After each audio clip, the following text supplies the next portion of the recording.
Yes, honey. What's up, y'all? It's the Duchess. I just wanted to speak to y'all right quick. Oh my God. So look, let's just jump right into it, right? I saw a video on the social media. Oh my God. Like, listen to this, right? Just listen. Let's see.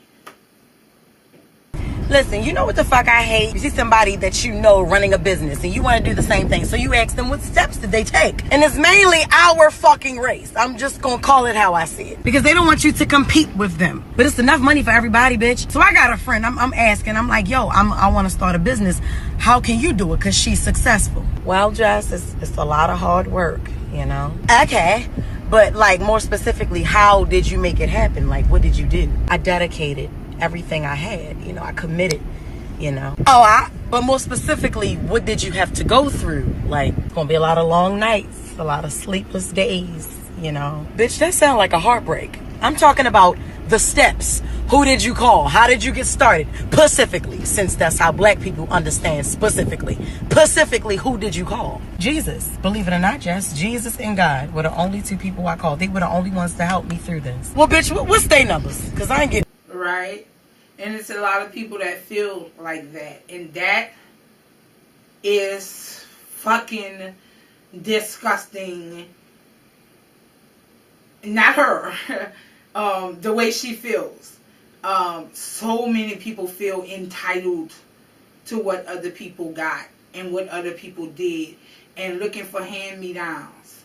And then he said this. No way with you. You know, a part of me understands where she's coming from because I used to actually think the same thing. But let me just offer a different perspective real quick. Let's say you go to 15 years of school and understudying and job shadowing and all of that to become a neurosurgeon. And somebody just comes up to you and says, hey, teach me how to do surgery. How do you do that? Like, specifically, how do you do it? Or more realistically, let's say you open up a restaurant, right? And you spent your last dime to open up that restaurant. And whenever you finally get it open, somebody comes in and says, yo, give me the hookup. Give me some free food. Let me get that. That's the exact same thing whenever you go up to a successful business owner and you say specifically, lay out the steps it took for you to start that business, or how do you run this business? Like, physically saying, give me the hookup is the exact same thing as intellectually saying, give me free information that may have taken you years and losses and tears and all of that to earn and to come up with. But here's the thing, like in the same way, whenever you got a successful restaurant, you don't mind helping people in need. You know, you don't mind helping people at random just to show love, but there's a limit to that. Like you can't help everybody. And you especially don't want to help people who have any kind of sense of entitlement whenever they come into your place of business. And if somebody asks you something, but they don't give you the freedom to say no, at least without attacking your character on the back end and saying that you just afraid to compete or you think there ain't enough money to go around, there's clearly some sense of entitlement there. But the right way to go up to somebody and ask for information, especially if you're talking about a successful business owner, is to ask if they offer consultations. Can you buy them lunch at least? Do they have any books? Or maybe, offer to exchange information that also may be helpful to them, just to show respect for what they may be able to offer you. And then accept whatever they do or don't give you, because they really don't owe you anything.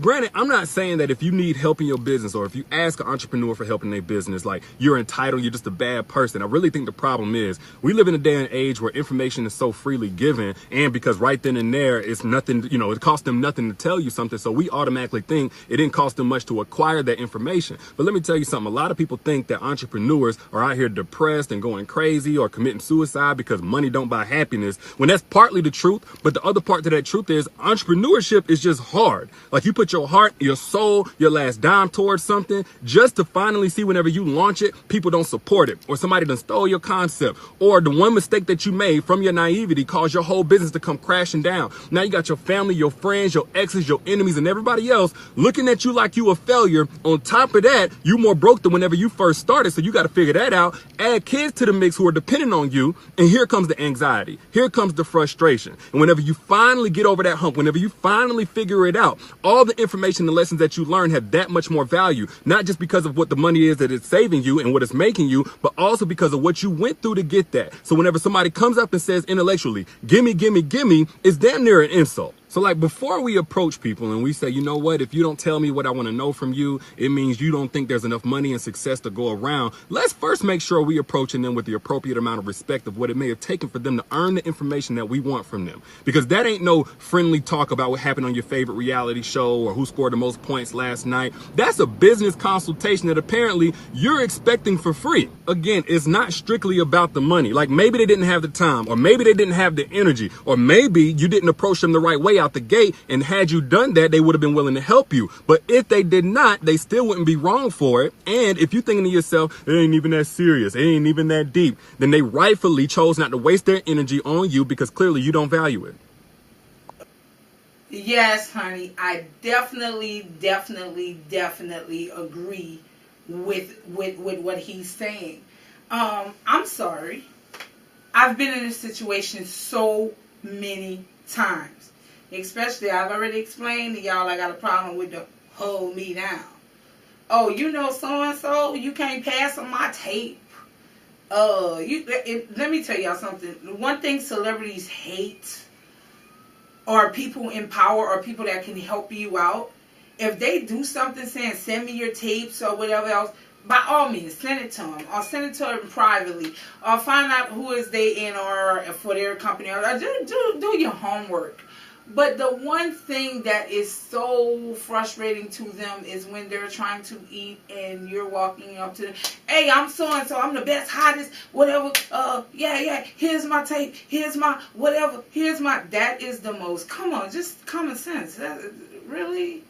Now I don't even want to hear your shit no matter how hot it is because I was trying to eat. You know what I'm saying? So, and it's like, with people that come at me like that or feel like, hey, teach me this or teach me that. Authentic Productions does $50 consultations, baby. For 1 hour, $50. I'm at your disposal. Ask me anything you want to know. But I had a homeboy tell me one time, you know, you have to look back for the community. You're not looking back. You're not giving back. I mean, if I ask you something and then you tell me you're going to charge a $50 consultation fee, well, how is that helping me? You know, don't forget somebody else don't forget where you come from. I'm going to jump through the screen. Y'all going to see me jump through the screen. It's going to be like magic. Because what else do you have to do to not forget where you come from? Or be humble, man. Be humble, man.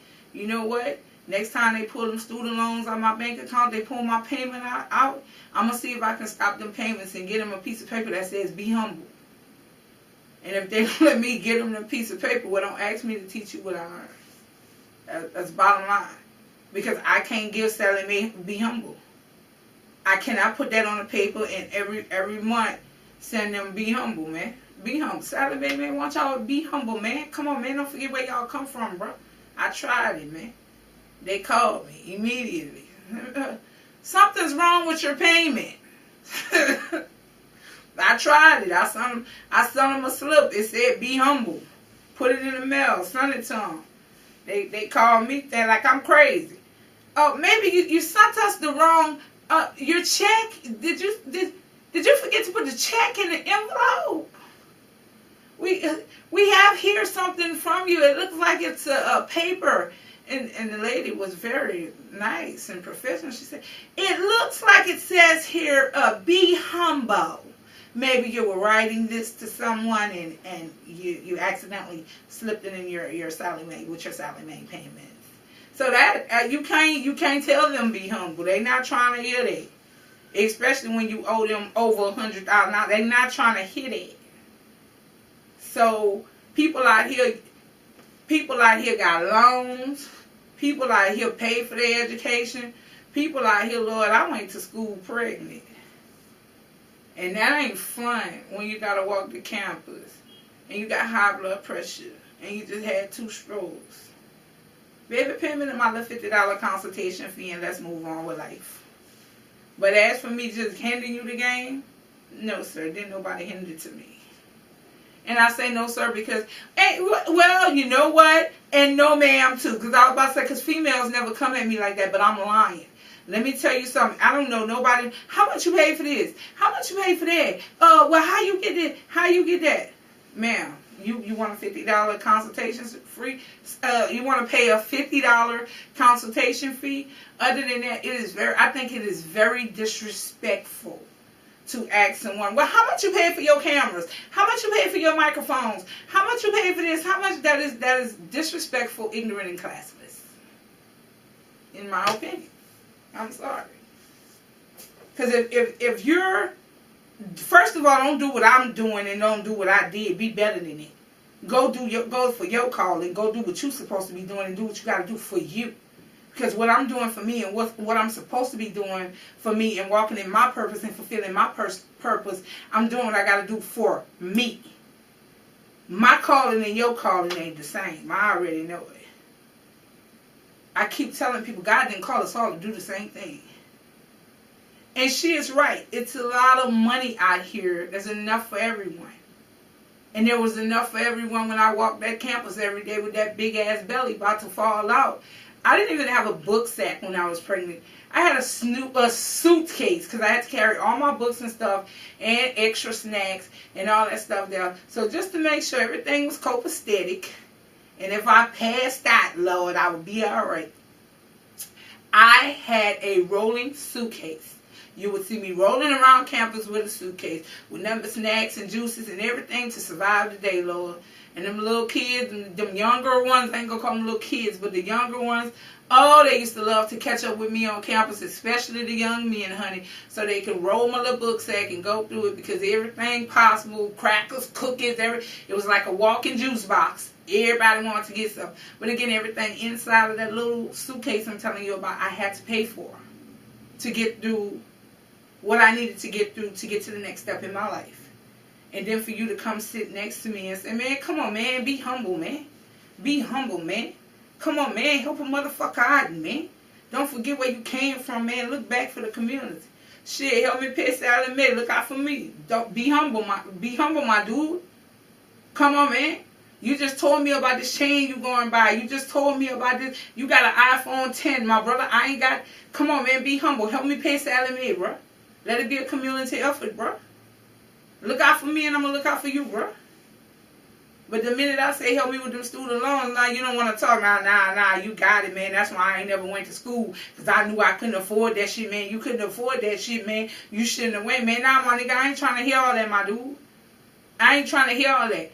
Give me the same speech you was giving me 10 seconds ago telling me to be humble and to look out for my community. Other than that, this is one of the best videos I've ever saw on social media. It spoke my truth. Just wanted to share that with y'all. Bye-bye.